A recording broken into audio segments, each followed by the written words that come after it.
aplikasi dari cloud ini dapat diimplementasikan sebagai 3 sebetulnya. Yang pertama, IaaS atau Infrastructure as a Service. Definitionnya, IaaS berisi blok pembangunan dasar untuk IT cloud.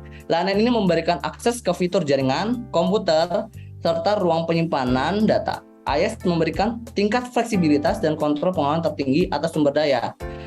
Layanan ini sangat mirip dengan sumber daya IT yang sudah ada dan banyak diketahui oleh departemen dan pengembang. Contohnya adalah Cisco, ada Amazon Web Service, dan Microsoft Azure. Ibaratnya kalau infrastructure as a service, kita penyedia layanan cloud ini benar hanya menyediakan infrastruktur yang bisa digunakan oleh penggunanya, seperti itu. Kemudian adalah platform as a service.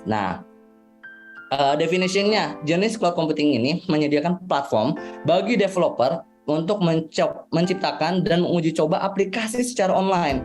Sumber daya dan sistem operasi platform dikelola oleh penyedia sehingga developer tidak perlu memusingkan perangkat untuk pekerjaan mereka. Jika tadi pada IaaS itu kita masih memiliki kendali setengah dari server yang kita beli gitu kan, atau yang kita sewa. Pada PaaS ini kita lebih diberikan kemudahan karena sekitar 75% ya dari pengelola server itu sudah di coverage atau sudah dilayani oleh penyedia layanan cloud tersebut, sehingga kita tidak usah lagi memusingkan hal-hal yang lainnya.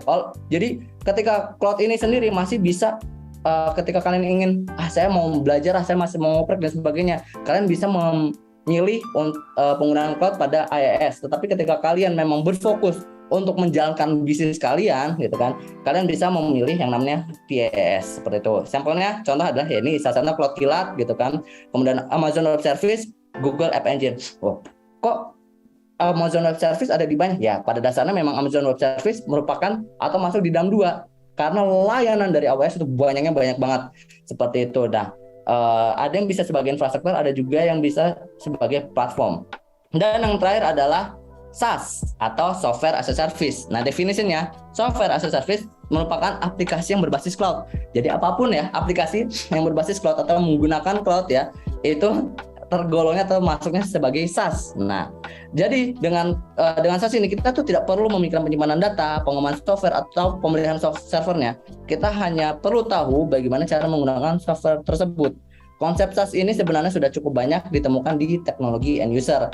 Ya, jadi memang banyak banget ya, dari Google Apps, Office 365, Canva gitu. Google Apps itu let's say kayak misalnya Google Docs, Google Spreadsheet, untuk yang Google Drive ya.